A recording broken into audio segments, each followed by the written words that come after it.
Hey there, science fans. Have you ever stopped to think about what happens when you flick on a light switch? Or how your TV magically turns on with a push of a button? It's all thanks to the amazing power of electricity. Electricity is like a secret, invisible force that's all around us. But don't worry, it's not as mysterious as it seems. Think of electricity like water flowing through a pipe. The water is like the electricity and it needs a path to flow through. That's where wires come in. They're like the pipes that carry the electricity to our homes and power all our cool gadgets. Pretty neat, right? Now, you might be wondering what this electricity actually is. Well, it's all about tiny particles called electrons. You can't see them, but they're always moving around. These electrons carry a negative charge and they love to flow from places where there are lots of them to places where there are fewer. It's kind of like when you have a crowded room and everyone wants to spread out. This flow of electrons is what we call electric current. It's like a river of tiny charges moving through the wires, carrying energy with them. And the faster they move, the stronger the current. We talked about wires being like pipes for electricity, but they're actually more like superhighways for electrons. These wires are usually made of metals like copper because metals are great conductors of electricity. Think of it this way. Imagine a highway with lots of lanes. The lanes are like the wires and the cars are like the electrons. The smoother and wider the highway, the easier it is for the cars to travel quickly. Similarly, thicker wires with less resistance allow more electrons to flow freely, just like a superhighway with many lanes and no traffic jams. So we know that electricity flows through wires like water through pipes. But how does it actually power our devices? Well, different devices use electricity in different ways. Take a light bulb, for example.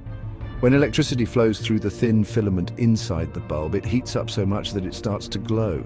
It's like magic, but it's really just science. Motors, on the other hand, use electricity to create magnetic fields that spin a rotor.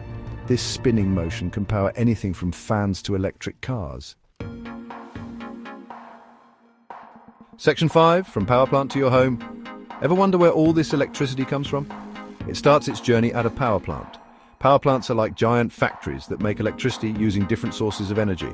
Some power plants burn fossil fuels like coal or natural gas to create steam, which spins turbines to generate electricity.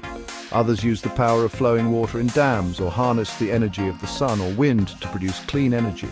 Once the electricity is generated, it's sent through high-voltage power lines that stretch across the country like a giant web. These lines deliver electricity to our neighborhoods, where transformers step down the voltage to a safe level for our homes.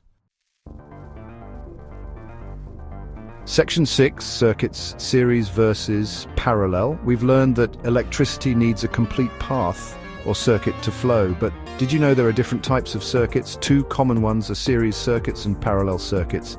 Imagine a string of holiday lights. That's a series circuit. The electricity flows through each light bulb in a single path. If one bulb burns out, the whole circuit breaks and all the lights go out. Now think about the different lights in your house. They're connected in a parallel circuit. Each light has its own path back to the power source, so if one bulb burns out, the others stay lit. Section 7, making electricity, different sources. Electricity is a form of energy, but it's important to remember that we need other sources of energy to create it. We talked about power plants using fossil fuels, but there are also cleaner and more sustainable ways to generate electricity. Solar panels, for example, convert sunlight into electricity, while wind turbines use the power of the wind to spin generators. These renewable energy sources are crucial for reducing our reliance on fossil fuels and protecting our planet. Hydroelectric power plants use the energy of flowing water to generate electricity, providing a clean and reliable source of power. As we continue to develop new technologies, we can find even more innovative and eco-friendly ways to power our world. Section 8, safety first, fuses and circuit breakers. Electricity is powerful, but it can also be dangerous if not handled properly. That's why homes have safety features like fuses and circuit breakers to protect us from electrical hazards. Think of a fuse like a safety valve in a pressure cooker. If the electrical current gets too high, the fuse will blow, breaking the circuit and preventing damage to your appliances or even a fire. Circuit breakers work similarly but can be reset instead of replaced. They automatically trip and shut off the electricity if they detect an overload or a short circuit, keeping our homes safe from electrical mishaps. Section 9: Electricity and a Bright Future. Electricity has revolutionized the way we live, work and play. From powering our homes to connecting us through the internet, it has become an indispensable part of our modern lives. And as we continue to innovate and explore new technologies, the future of electricity looks brighter than ever. Imagine a world powered by clean and sustainable energy sources, where electric cars are the norm, and smart homes are more efficient and responsive than ever before. With the power of electricity, the possibilities are truly limitless. So, the next time you flick on a light switch or charge your phone, take a moment to appreciate the amazing power of electricity and the role it plays in shaping our world.